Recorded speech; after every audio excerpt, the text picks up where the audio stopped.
Every morning before the world asks anything of you, you've already made a decision, not consciously, not out loud, but deeply, a decision about who you're going to be today.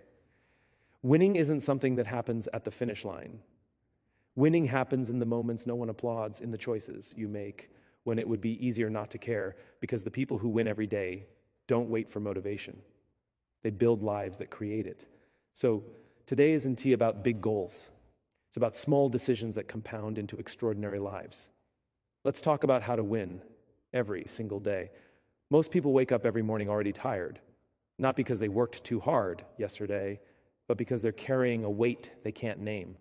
They're busy, they're productive, they're moving, yet something feels hollow. That feeling doesn't come from lack of ability or opportunity. It comes from acting without intention. When you don't know why you're doing what you're doing, even success feels strangely empty. Effort without meaning drains us faster than failure ever could. Purpose is not a luxury. It's not something you earn after you make it. Purpose is fuel. And without fuel, even the strongest engine eventually stops.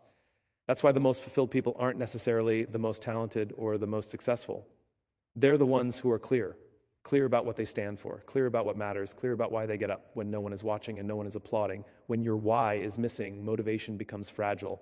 You rely on mood, on external validation, on someone else to push you forward. And the moment things get hard, as they always do, you start negotiating with yourself. You start asking whether it's worth it. But when your actions are rooted in purpose, that question disappears. You don't need to feel motivated to keep going. You keep going because stopping would mean betraying something bigger than comfort. Your why doesn't have to be dramatic. It doesn't need to impress anyone. In fact, the more personal it is, the more powerful it becomes. It might be about providing stability your family never had.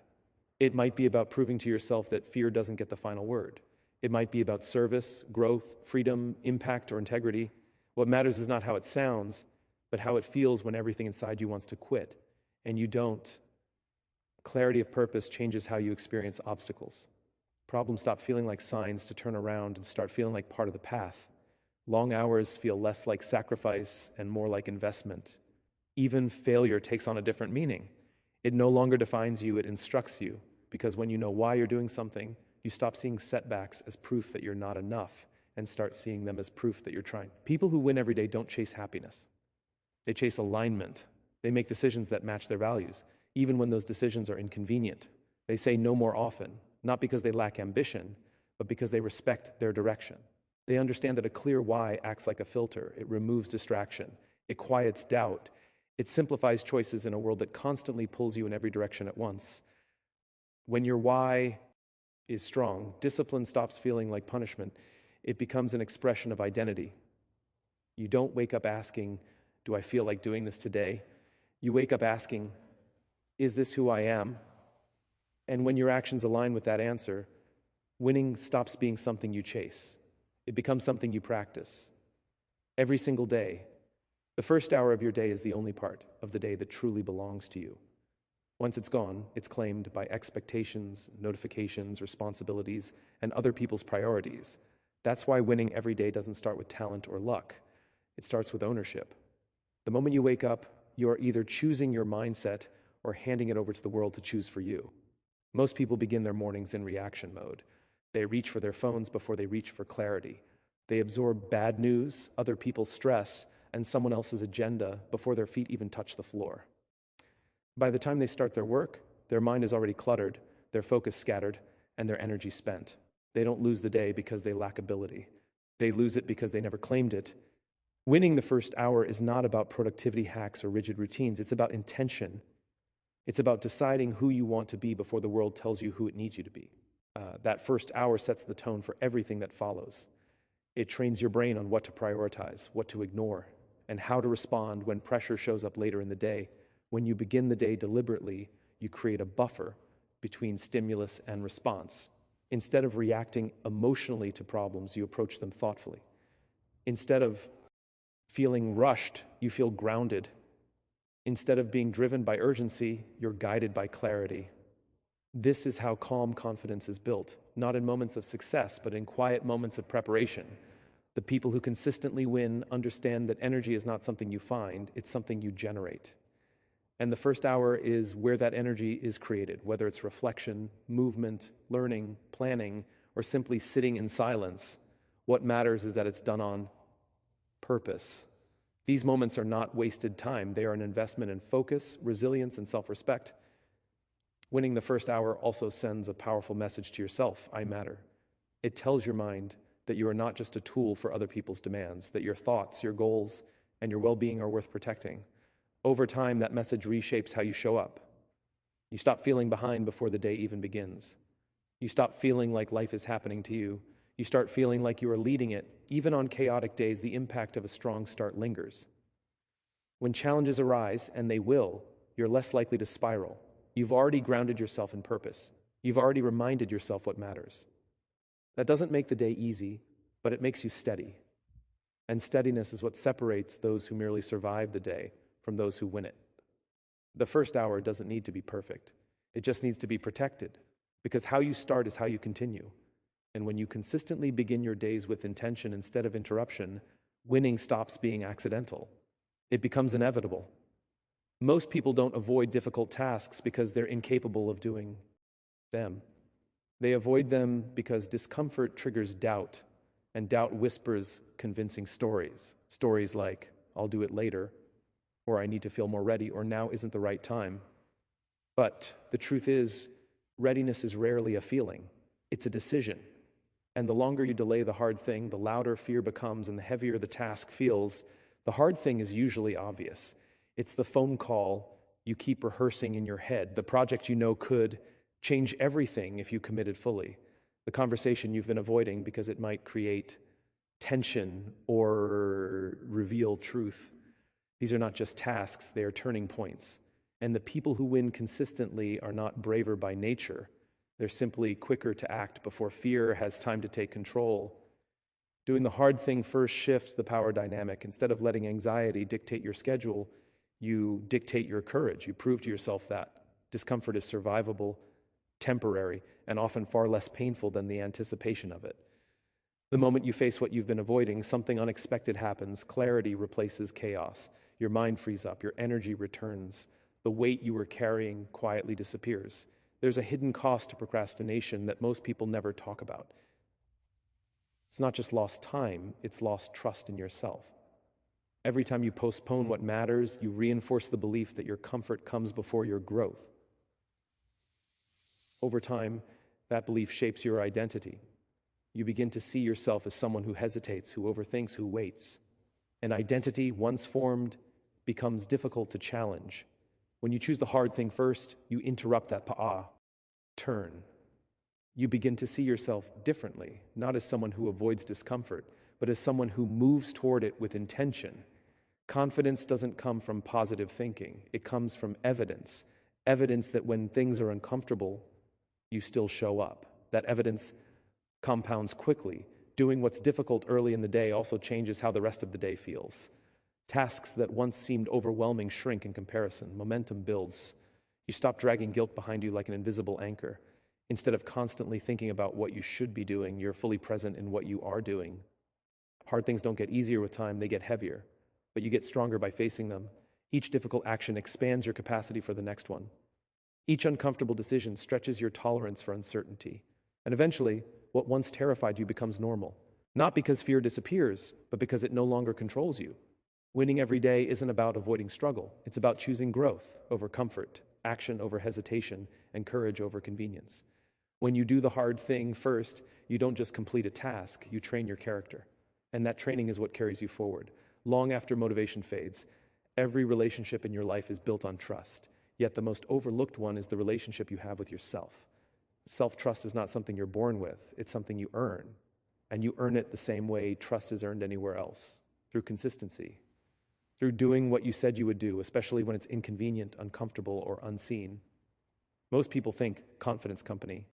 Mez from success or praise, but real confidence comes from reliability. It comes from knowing that when you make a commitment, small or large, you will honor it. When that reliability is missing, doubt creeps in. You start questioning your own intentions. You hesitate before setting goals because deep down you're unsure whether you'll follow through. That hesitation doesn't mean you lack ambition. It means trust has been weakened. Every promise you make to yourself is a vote for the kind of person you believe you are. When you keep those promises, you reinforce an identity rooted in integrity. When you break them, even quietly, you erode that identity. And the damage isn't dramatic or immediate, it's subtle. It shows up as procrastination, overthinking, and the constant need for external validation. You stop believing your own words, so you start looking for reassurance elsewhere. Building trust with yourself starts small. It's not about dramatic transformations or radical overnight changes. It's about showing up in the smallest moments, waking up when you said you would, finishing what you started, speaking honestly when it would be easier to stay silent. These actions may seem insignificant, but they are powerful because they are cumulative. Over time, they create a pattern, and patterns shape belief. When self-trust is strong, decision-making becomes easier. You stop second-guessing yourself because you know you can handle the consequences. You're no longer paralyzed by the fear of failure because failure doesn't mean you'll abandon yourself. It simply means you'll adjust and continue. That sense of internal safety creates resilience. You're willing to take risks not because you're fearless, but because you trust yourself to recover. There's also a quiet confidence that comes with self-trust. You don't need to announce your plans or prove your worth to others. You don't need constant motivation or hype. You move steadily, intentionally, and with conviction. Your energy becomes calmer. Your presence becomes stronger. People feel it, even if they can't explain it. Breaking promises to yourself often comes from overcommitting or setting expectations that aren't aligned with your reality. Building trust means being honest about what you can sustain. It's better to promise less and deliver consistently than to promise everything and deliver sporadically. Self-respect grows in that honesty. When you trust yourself, discipline stops feeling like force. It becomes an agreement. You don't rely on willpower alone. You rely on identity. You act not because you're trying to become someone new, but because you are honoring who you already are. And when that alignment exists, winning every day becomes less about effort and more about integrity and action. No one becomes who they are meant to be in isolation. Even the strongest, most driven individuals are shaped by the people around them. Whether we acknowledge it or not, we borrow belief from our environment long before we learn how to generate it ourselves. The voices you hear most often become the ones you internalize. And over time, those voices influence what you think is possible. The people you surround yourself with don't just affect your mood, they affect your standards. When you spend time with people who settle, who complain, or who normalize mediocrity, that mindset slowly becomes accepta, blah. Not because you agree with it, but because repetition breeds familiarity. And familiarity over time becomes permission. You stop pushing as hard, you stop dreaming as boldly, you start shrinking your goals to fit the room you're in. Winning every day requires intentional proximity. It requires choosing environments that stretch you instead of soothe you. The right people don't always make you comfortable, but they make you better. They ask harder questions. They challenge weak excuses. They remind you of your potential when your confidence falters, not through pressure or judgment, but through belief that refuses to let you stay small. Belief is powerful because it's transferable. When someone truly believes in you, especially during moments when you don't fully believe in yourself, it can become a turning point. It can reframe failure as feedback, fear as growth, and effort as progress. That belief doesn't remove obstacles, but it gives you the strength to face them without retreating. At the same time, surrounding yourself with belief also means learning to distance yourself from constant doubt. This doesn't require cutting people out harshly or dramatically. It requires boundaries. It means being mindful of how certain conversations leave you feeling energized or drained, expanded or restricted. You are allowed to protect your momentum. You are allowed to choose growth, even when it makes others uncomfortable. Winning environments are built on honesty, not flattery. The people who help you grow are not the ones who agree with everything you say. They are the ones who tell you the truth with care. They celebrate your progress, but they don't let potential go unchallenged. They don't compete with you. They collaborate with who you're becoming. As you grow, your environment must evolve with you. Some people will walk with you for a season, and that season may end. That doesn't mean anyone failed. It means growth occurred. Holding on to relationships that no longer align with your direction can quietly pull you backward, even when intentions are good. When you intentionally surround yourself with belief, you begin to reflect it. You show up differently. You speak with more conviction. You take bolder steps because doubt no longer feels like a verdict. It feels like a signal to lean forward. Winning every day becomes less about self-motivation and more about shared elevation, where belief circulates and strengthens everyone involved. Perfection is seductive because it promises safety. If you do everything right, you won't be criticized. If you wait until conditions are ideal, you won't fail. But that promise is an illusion. Perfection doesn't protect you, it paralyzes you. It turns progress into a moving target and convinces you that anything short of flawless isn't worth acknowledging. Over time, this mindset quietly steals momentum. The people who win consistently don't aim for perfect outcomes, they aim for forward motion. They understand that growth is rarely dramatic and almost never linear. It happens in small, often uncelebrated steps. When you measure progress instead of perfection, you give yourself permission to move while learning, to act while refining, and to improve without needing approval. Perfectionism often disguises itself as high standards, but the difference is subtle and important. High standards push you to perfectionism punishes you for being human. It focuses on what's missing instead of what's working. It keeps you trapped in analysis, endlessly preparing but rarely executing. Progress-focused thinking, on the other hand, values effort, iteration, and adaptability. It asks, what's better than yesterday? Instead of why isn't this flawless? When you shift your focus to progress, failure loses its sting. Mistakes become information, not identity. You stop interpreting setbacks as proof of inadequacy and start seeing them as data points. This reframing builds resilience. You're more willing to try, again, because you're no longer afraid of falling short. You expect it as part of the process. Measuring progress also creates momentum. Small wins stack quickly, and momentum is a powerful motivator. Each step forward reinforces the belief that change is happening, even if the final destination feels far away. That belief fuels consistency, and consistency, not intensity, is what creates lasting success. Progress-focused people are more adaptable because they're not emotionally attached to doing things one right way. They're open to feedback. They adjust course without losing confidence. They understand that improvement comes from movement, not from standing still in pursuit of certainty. There's also a quiet form of self-respect in measuring progress. It acknowledges effort. It honors growth. It recognizes that showing up matters, even when outcomes aren't perfect. This mindset reduces burnout because you're no longer carrying the pressure of impossible expectations. Instead of constantly feeling behind, you begin to recognize how far you've come. Winning every day doesn't mean you never fall short. It means you notice improvement and build on it. It means choosing consistency over intensity and learning over ego. When progress becomes the metric, growth becomes sustainable, and success stops feeling like something you're chasing from a distance. At the end of the day, when the noise fades and the world finally goes quiet, you are left alone with your thoughts. That moment matters more than most people realize. Not because it erases what went wrong, but because it determines how you carry the day forward. The way you close your day shapes the way you wake up the next one. Gratitude is often misunderstood as ignoring difficulty or pretending everything is fine. In reality, it's an act of awareness. It's the decision to notice what remains steady, meaningful, or worthy of appreciation, even when the day didn't unfold the way you hoped. It doesn't deny struggle, it reframes it. It reminds you that challenges exist alongside progress, not instead of it. Without gratitude, the mind defaults to scarcity. It replays mistakes, magnifies problems, and fixates on what's missing. Over time, this mental habit drains energy and distorts perspective. You begin to measure your days only by what didn't happen or what went wrong. Gratitude interrupts that cycle. It shifts attention from deficiency to presence, from frustration to grounding. Ending the day with gratitude also restores a sense of control.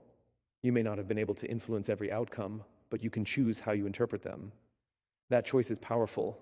It allows you to close the day without carrying resentment, self-criticism, or regret into the next one. You don't forget the lessons. You simply refuse to let them harden into bitterness. Gratitude creates emotional resilience. When you acknowledge even small positives, a meaningful conversation, effort given, a moment of calm, you remind yourself that progress is happening, even in subtle ways. This perspective strengthens endurance. It makes hard days feel manageable instead of overwhelming. You don't feel defeated by imperfection, you feel informed by experience. There's also a deeper layer to gratitude that goes beyond emotion. It builds humility and perspective. It reminds you that growth is not guaranteed, and that each day you get to try again is a privilege. This awareness softens entitlement and sharpens focus. You become more intentional, less reactive, and more present. Ending the day this way creates psychological closure. Instead of replaying the day endlessly in your mind, you acknowledge it, learn from it, and release it. Sleep becomes more restorative. The next morning begins with less mental residue and more clarity. Over time, this habit compounds, shaping a mindset that looks for meaning instead of missing pieces. Winning every day doesn't require perfect outcomes. It requires reflection with grace. When you end your day with gratitude, you train your mind to recognize value in effort, lessons in struggle, and strength in persistence. And that mindset doesn't just change how you end your days, it changes how you live them. Winning every day is not about dramatic breakthroughs or constant success. It's about alignment. It's about choosing purpose over autopilot, intention over reaction, and courage over comfort. When you know why you do what you do, you stop drifting and start directing life. Your days gain meaning. And even the smallest actions begin to feel significant because they are connected to something larger than convenience or applause. It's also about ownership of your mornings, your decisions, and your growth. When you claim the first hour of your day, face the hard things early and keep the promises you make to yourself. You build momentum that doesn't depend on motivation. You become someone who can be trusted by others, yes, but more importantly, by yourself. That trust becomes the foundation for confidence, resilience, and consistent progress. No one wins alone, and no one wins by standing still. The people you surround yourself with, the standards you accept, and the way you measure success shape the trajectory of your life. When you choose belief over doubt and progress over perfection, you give yourself room to grow without fear. You stop waiting to be flawless and start allowing yourself to be effective, adaptable, and human. And finally, winning every day means knowing how to end as well as how to begin. When you close your day with gratitude, you turn effort into meaning and experience into wisdom. You carry lessons forward without carrying the weight. Over time, these daily wins compound quietly, transforming not just what you achieve, but who you become. Win today, not perfectly, but intentionally, and let tomorrow take care of itself. Thank you for giving me your time, your attention, and your presence. If even one idea from this message stays with you, if it challenges the way you think, act, or show up, then this moment has mattered. Nothing shared today works unless it's lived, and the real impact begins after the words end. As you move forward, remember that winning isn't loud and it isn't instant.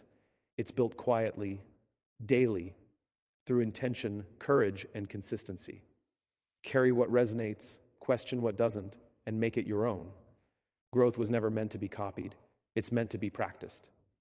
Thank you for listening. Thank you for believing. Goodbye, and go win your day.